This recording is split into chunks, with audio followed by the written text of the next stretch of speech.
Il y a plus de 8 mois à l'heure où je fais cette vidéo, je vous avais dit à travers un post que j'allais faire une vidéo sur Sonic X Shadow Generation. Et comme je viens de vous le dire, ça fait 8 mois. Et comme je sais qu'il y a plein de personnes qui veulent la voir, la voici. Et salut la Ronic Team. J'espère que vous allez bien. Aujourd'hui nouvelle vidéo sur Sonic X Shadow Generation. Avant de commencer comme d'habitude, n'hésite pas à liker, vous abonner et à rejoindre le serveur Discord. Et c'est parti.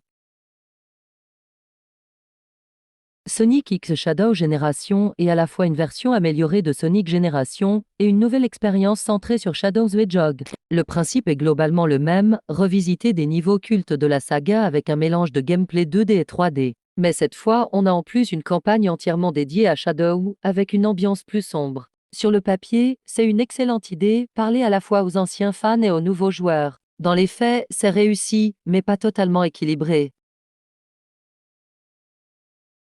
Côté visuel, le jeu fait clairement le travail. Les environnements sont colorés, dynamiques et surtout fidèles à l'esprit de la saga Sonic. Les niveaux classiques bénéficient d'un style rétro-modernisé, tandis que les phases modernes sont plus détaillées, avec des effets de lumière et de vitesse impressionnantes. Le gros point fort, c'est le travail sur Shadow. Ces niveaux ont une ambiance plus sombre, avec des tons plus sérieux et des effets visuels qui accentuent son côté anti-héros. En revanche, ce n'est pas une révolution graphique non plus. On sent que le jeu repose en partie sur une base déjà existante, donc si vous avez joué à l'original, vous ne serez pas totalement dépaysé. L'histoire principale reprend le concept de base de Sonic Generation, un mystérieux ennemi perturbe le temps, mélange les époques et force Sonic à revisiter ses anciennes aventures. Mais la vraie nouveauté, c'est la campagne dédiée à Shadow. On y découvre une intrigue plus personnelle, centrée sur son passé, ses motivations et ses conflits internes. C'est clairement plus mature, plus sombre, et ça apporte une vraie profondeur au personnage. Même si le scénario reste assez simple dans l'ensemble, cette partie Shadow est un vrai plus qui donne de l'intérêt à cette version.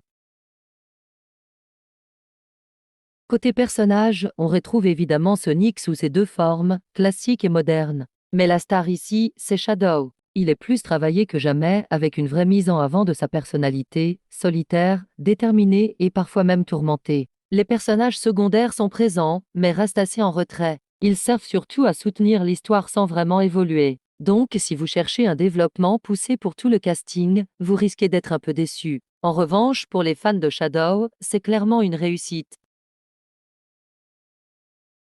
Parlons maintenant du gameplay. On retrouve le mélange classique entre phases en 2D et en 3D. Sonic classique propose un gameplay plus précis et basé sur le timing, tandis que Sonic moderne mise sur la vitesse et les réflexes. Shadow, lui, apporte quelques nouveautés intéressantes, notamment avec des capacités spécifiques qui changent légèrement la façon de jouer. Ça permet de varier l'expérience sans complètement bouleverser la formule. Le gameplay reste globalement fluide et agréable, même si certains passages peuvent être frustrants à cause de la vitesse ou de la lisibilité. Le level design est l'un des points forts du jeu. Les niveaux sont bien construits, avec plusieurs chemins possibles, ce qui encourage la rejouabilité. Il y a un bon équilibre entre vitesse, exploration et défi. Les stages revisités sont toujours aussi efficaces et les nouveaux niveaux de Shadow apportent une vraie diversité. Cependant, certains passages peuvent sembler un peu trop scriptés, ce qui réduit parfois la sensation de liberté. Les combats de boss sont variés et souvent spectaculaires. Certains affrontements sont directement inspirés des anciens jeux avec une touche moderne. Ce n'est pas toujours très difficile, mais ça reste fun et bien rythmé. Sauf pour le boss de fin de Sonic Generation, lui il pue la merde. Les boss liés à Shadow sont particulièrement réussis, avec une mise en scène plus intense. Non, mais les combats de boss dans la partie Shadow, c'est vraiment quelque chose.